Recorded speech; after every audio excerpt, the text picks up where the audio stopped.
Love, they say, is a complex web that entangles two unsuspecting people who are bound by the desires of their heart. It is only in this web that hearts communicate without a device. Bridget finds herself pregnant for Edwin Asante, the only son of the rich man, Mr. Diamond Asante, the richest man in the Squaca community. Squaca is a community that lends itself to the bourgeois of the English monarchical system. Bridget, on the other hand, comes from another town but happens to work in the same community of Squaca as a secretary in the Asante's empire, where Edwin happened to be the manager of the company and empire. The two had been seeing each other after working hours when one day, Edwin mistakenly bumps into Bridget, who was then a common job seeker, but her eyes were lit with cinnamon yellow, and a hot, deep fire in her eyes got Edwin so much enthused, and her little smile at the end of a sorry, surely, was the commencement of a great love story. The two start dating, and for the past 3 years, they've been secret lovers, and they played their games so professionally that nobody suspected an inkling in the office. Not even Joyce, Bridget's best friend, knew about their secret relationship.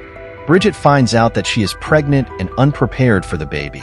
She is scared, worried as she dumps the pregnancy test kit on the ground and holds her head in dismay, feeling disappointed about her decisions because her father is a revered priest in the community and this unfortunate thing would mean a lot to him and his image, but she was scared of how her father would react.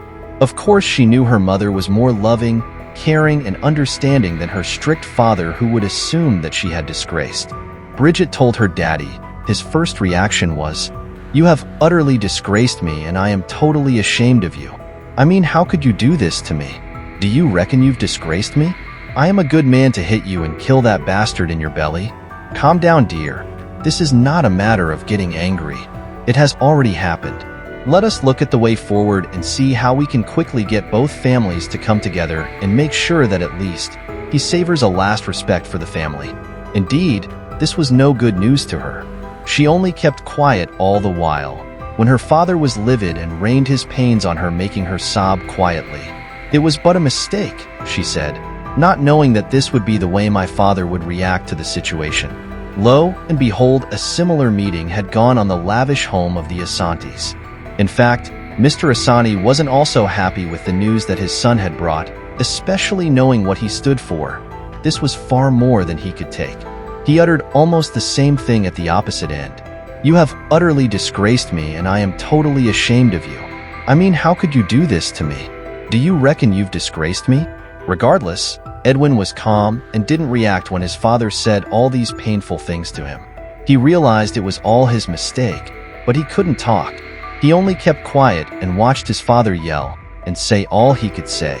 Finally, they agreed to meet the families of both sides. The dates were set, and all was right and clear for a great family between the two. Bridget was looking all scared and worried, knowing very well that Edwin came from a very rich family, and that alone got her worried if they would come. The frustration on Bridget's face, coupled with beads of sweat, could obviously fill an entire irrigation dam. She was frightened because she was unsure if Edwin and his family members were going to make it, because a night before she told him of the meeting, Edwin was a bit hesitant, though he promised to be there. She finally decided to call Edwin and find out what was keeping him long. When she called, a female voice picked up the phone. Watch out for episode 2.